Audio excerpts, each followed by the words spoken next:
अस्सलाम वालेकुम। कहानी को आखिर तक पूरा सुनिएगा और अगर आप चैनल पर नए हैं तो सब्सक्राइब ज़रूर कीजिएगा। उसे नेट पर उस लड़की से बात करते तीसरा दिन था। आज उसने तहैया कर रखा था कि आज उस लड़की को देखकर ही रहेगा। अपनी चिकनी चुपड़ी बातों से लड़कियों को शीशे में उतारने का फ़न उसे खूब आता था, मगर जाने क्यों खुशी नामी ये लड़की इसकी बातों में नहीं आ रही थी। जितना इसरार किया मगर उसका जवाब पक्की ना था। आमिर का ताल्लुक़ औबाश लड़कों के एक ऐसे ग्रोह से था जो मासूम और नादाम लड़कियों को फला फुसला कर उनकी तस्वीर और वीडियोस बनाकर उनको ब्लैकमेल करते थे। आज वो दोस्तों से शर्त लगाकर आया था कि इस लड़की को पटाकर ही छोड़ूंगा। उसने एक प्लान बनाया और शैतानी मुस्कुराहट के साथ नेट ऑन किया, वेब कैम सेट किया, खुशी को एक मैसेज किया और इंतज़ार करने लगा कि वो कब ऑनलाइन आएगी।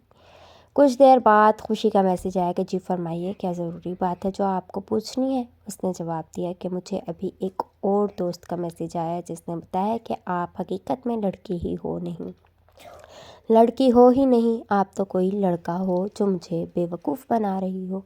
अब तो मुझे भी आपकी प्रोफाइल पर शक है। अब आप ही हैं जो मेरे इस शक को दूर कर सकती हैं। आप मुझे अपना फ़ोन नंबर दे दें या फिर थोड़ी देर के लिए अपना वेबकैम ऑन कर दें ताकि मेरा शक दूर हो जाए। खुशी इनकार करते हुए, माफ़ करना, मैं ऐसा काम नहीं कर सकती। मैं एक शरीफ लड़की हूँ। आमिर देखें, मैं भी एक शरीफ लड़का हूँ।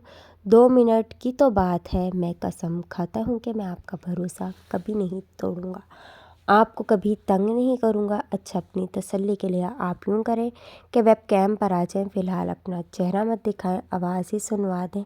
खुशी सोचती हूँ आमिर वार कारी पड़ता देखकर अब और क्या सोचना। आप अच्छी लड़की हो और आपके सख्त रवैये की वजह से मेरे दिल में आपकी कदर और बढ़ गई।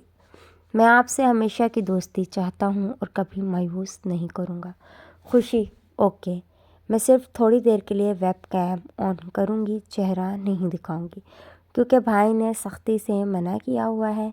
मैं उनका भरोसा नहीं तोड़ सकती। सिर्फ आवाज़ सुन लेना ताकि आपका शक दूर हो जाए। आमिर बहुत खुश था कि चलो अभी इतना तो मानी, आहिस्ता आहिस्ता उतार ही लूँगा शीशे में। वेबकैम ऑन होते ही उससे पहले कि खुशी आमिर को देख पाती, आमिर की आंखें फट गईं और वो बिजली किसी तेज़ी से पीछे हटा जैसे उसे किसी सांप ने डस लिया हो और कुर्सी पर गिरकर बुरी तरह कांपने लगा। कमरे की पिछली दीवार पर टंगी धुंधली सी नज़र आती तस्वीर उसके अपने वालिदैन की थी और इसी दीवार के कोने पर ताक में रखी हुई गुड़िया जो उसने अपनी छोटी बहन को ला कर दी थी। खामोश पैगाम, बात अकल वालों की ही है, समझ में आएगी। वीडियो अच्छी लगे तो लाइक एंड शेयर ज़रूर करें। अल्लाह हाफ़िज़।